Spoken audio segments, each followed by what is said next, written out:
Hello everyone, मैं मिथुन सिंह स्वागत करता हूं आप सभी का। आशा करता हूं आप सभी बहुत अच्छे होंगे। आर्मी पब्लिक स्कूल के करंट अफेयर्स की ये क्लास नंबर 4 है। इससे पहले की क्लासेस अगर आपने नहीं देखी है तो प्लीज़ प्लेलिस्ट से जाकर उसे देख लीजिए। चलिए आज की क्लास को हम लोग स्टार्ट करते हैं।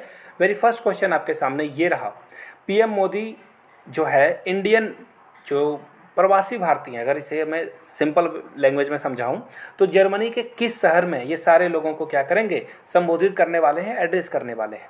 तो देखिए इसका जो राइट आंसर होगा यहाँ से देख लीजिए आप, India offering solution to world's problem.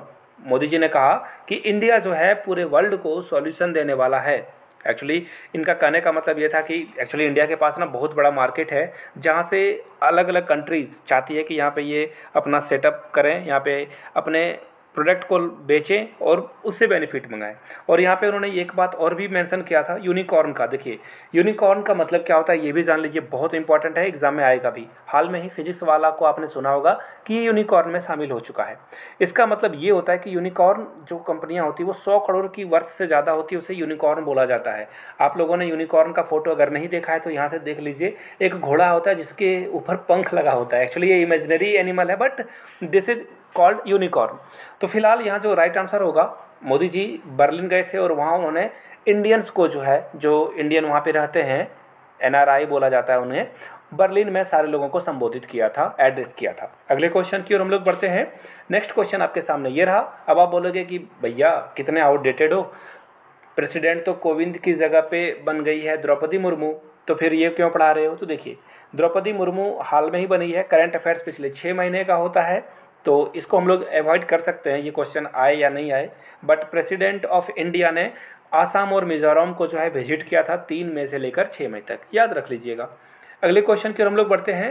Election commission ने बाई इलेक्शन यानी कि उपचुनाव कराने की घोषणा करी थी 3 विधानसभा क्षेत्रों में, 3 असेंबली कॉन्स्टिट्यूएंसीज, एक उड़ीसा, केरला और उत्तराखंड में। आपको बताना है कि वहाँ पे इलेक्शन किस डेट को होगा। तो देख लीजिए ये 3 असेंबली इलेक्शन की जो सीट होगी वो होगी 31 मई को और काउंटिंग किया जाएगा 3 जून को।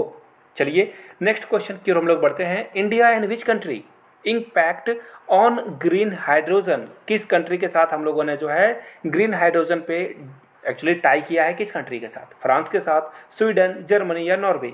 तो इसका जो करेक्ट आंसर होगा यहाँ से देख लीजिए, इंडिया और जर्मनी। देखिए आपको जानकर हैरानी होगी कि जर्मनी तो इन सारे सेक्टर में ना बहुत आगे बढ़ रहा है और आगे चलकर जो है जर्मनी, एक्चुअली बोल सकते हो आप, जो अभी जितने भी गल्फ कंट्री हैं जो कि ऑयल बेचकर पैसे कमाते हैं, आगे चलकर जर्मनी जो है पैसे कमाएगा। पूरे यूरोपियन यूनियन में ये जो इनकी विंड एनर्जी है, इससे बहुत सारे ये जो है प्रोडक्ट वगैरह ये जो है चलाते हुए दिखेंगे आपको, चाहे वो अलग अलग टाइप के 2 व्हीलर हो, 3 व्हीलर हो, ये आपको देखने को मिलेगा। और जर्मनी ने बहुत हज़ार करोड़ रुपए का, एक्चुअली 2-3 हज़ार करोड़ का इंडिया को मदद भी करी है कि आप जो है जल्द से जल्द कोल, जो कि इलेक्ट्रिसिटी बनाने के लिए आप कोल का यूज़ करते हो या पेट्रोल पे डिपेंडेंट हो, उनको से हटकर आप जो है स्विच कर सकते हो इन सारे एनर्जीज पे। और इंडिया ने रिसर्च के लिए जो है ये सारी चीज़ों को एक्वायर किया है जर्मनी से। फिलहाल अगले क्वेश्चन की ओर हम लोग बढ़ते हैं। India in which country science joint declaration of intent of forest landscape restoration. आपको बताना है भारत और किस देश ने वन परिदृश्य बहाली पर जो है संयुक्त हस्ताक्षर किया, दोनों ने मिलकर जो है इस पे काम करने की घोषणा करी है, यूके, स्पेन, डेनमार्क या जर्मनी। तो इसका जो राइट आंसर होगा यहाँ से देख लीजिए, यहाँ से आप इमेज भी देख सकते हो दोनों अलग अलग लोगों का। और ये जो यहाँ पे इंडियन रिप्रेजेंटेटिव हैं ये है भूपेंद्र यादव, और ये हाल में ही जो है इन्होंने जो है मिनिस्ट्री का जो है शपथ भी लिया था। तो फिलहाल यहाँ देख लीजिए इंडिया और जर्मनी जो है इन लोगों ने साइन करा है। देखिए जर्मनी आगे चलकर इंडिया का गुड फ्रेंड लिस्ट में जो है बहुत आगे आने वाला है, क्योंकि जर्मनी को बहुत बड़ा मार्केट दिख रहा है इंडिया में। तो याद रखिएगा जर्मनी के जो करेंट चांसलर हैं उनका नाम बता दीजिए। एंजेला मर्कल जो है वो हट चुकी है। नीचे कमेंट करके आप जरूर बताइएगा इसका आंसर। तो फिलहाल राइट आंसर क्या हो जाएगा, ऑप्शन नंबर डी। बढ़ेंगे अगले क्वेश्चन की ओर। उससे पहले आपको एक छोटी सी इन्फॉर्मेशन दे दूं, अगर आप आर्मी पब्लिक स्कूल में अपने सिलेक्शन को लेकर सर्टनिटी नहीं है, तैयारी आपकी ठीक ठाक नहीं है और लास्ट के 2 महीने में अगर आप तैयारी को अच्छे से करना चाहते हो तो आप हमारे साथ जुड़ सकते हो।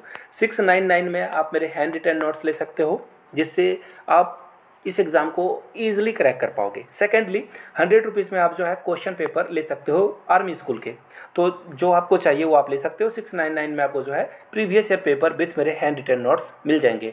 नए सिलेबस के अकॉर्डिंग क्वेश्चन को बढ़ाया भी गया है। दूसरी बात, हिंदी के सब्जेक्ट को भी ऐड किया गया है फॉर द पीआरटी। सो आप जो है इंक्वायरी कर सकते हो। यहाँ से मेरी ईमेल आईडी देख लीजिए, yourmithunsingh@gmail.com पे मेल कर सकते हो। अगर आप इंस्टा पे हो then do follow me @imithunsingh।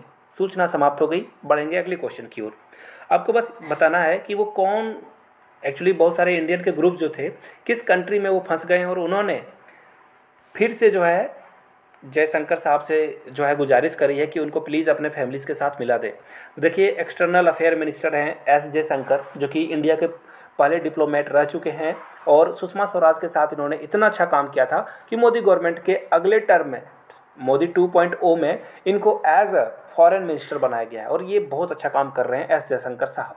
तो फिलहाल इसका जो राइट आंसर होगा वो एस जयशंकर होगा। लेकिन ये लोग जो फैमिली है, ये सारे लोग कहाँ फंस गए थे आपको बताना है। तो देखिए, ये सारे लोग ना चाइना में फंस गए थे और इनको जो है प्रॉब्लम आ रही थी। तो एस जयशंकर जो है इस मैटर में फिर से इन फैमिली को रीयूनाइट करने की कोशिश करेंगे। चलिए अगले क्वेश्चन की ओर हम लोग बढ़ते हैं। Recently, which country discover a new gas field of 20 mmCFD capacity? तो आपको बताना है कि 20 mmCFD कैपेसिटी की किस गैस नए एरिया को खोजा है, किस कंट्री ने खोजा है? नेपाल ने, भारत ने, पाकिस्तान ने या बांग्लादेश ने? एक्चुअली ये सारे कौन से कंट्री हो गए? यहाँ से आप देख सकते हो सारे इंडिया के कॉन्टिनेंट में आपको मिल जाएंगे। तो फिलहाल इसका जो राइट आंसर होगा वो हो जाएगा, यहाँ से आप देख सकते हो, ये रहा बांग्लादेश। जी हाँ, बांग्लादेश ने ये सारे गैस फील्ड को डिस्कवर करा है और हो सकता है कि ये इंडिया से हेल्प भी मांगे ताकि प्रॉपर इन सारे जो रिसोर्सेस है इसका इस्तेमाल कर पाए। अगले क्वेश्चन की ओर हम लोग बढ़ेंगे। इटली और कौन सी कंट्री जो कोविड-19 रिस्ट्रिक्शन वगैरह लगी हुई है यूरोप में, तो कुछ प्रतिबंध में ये ढील देने वाले हैं? तो देखिए, इसका जो राइट आंसर होगा वो पोलैंड, ऑस्ट्रेलिया, यूनान या नीदरलैंड होगा। तो देखिए, यहाँ से आप देख पाओगे इटली और ग्रीस ने जो है फिर से पर्यटन के लिए अपने कंट्री को जो है खोल दिया है। याद रखिएगा, न्यूजीलैंड के बारे में पूछा जा सकता है। न्यूजीलैंड वो कंट्री थी जिसने 100% लॉकडाउन और लैंड लॉक कर लिया था, एक्चुअली पूरे अलग वर्ल्ड से जो है अपने आप को कट ऑफ कर लिया था। फिलहाल अगले क्वेश्चन की ओर हम लोग बढ़ते हैं, जो कि आपके सामने ये रहा। आपको बस ये बताना है कि एक्चुअली जो वेदर का है फोरकास्टिंग वगैरह होती है कि आपको पता चल जाता है कि नेक्स्ट डे बहुत बारिश होने वाली है, रेनफॉल बहुत ज़्यादा होगा। तो कौन सी कंपनी फिलहाल जो है आईआईटी, कौन सी आईआईटी जो है इस ऐप पर काम करने के लिए मौसम विभाग यानी कि जो वेदर फोरकास्टिंग है उसके साथ मिलकर ये टाई अप किया गया है? IIT Madras, IIT Bombay, IIT Patna या आईआईटी रुड़की? तो इसका जो राइट आंसर होगा, आईआईटी बॉम्बे ने जो है आईएमडी के साथ जो है स्मार्ट क्लाइमेट पे नया ऐप डेवलप करने के लिए दोनों ने हाथ मिला लिया है। फिलहाल अगले क्वेश्चन की ओर हम लोग बढ़ते हैं।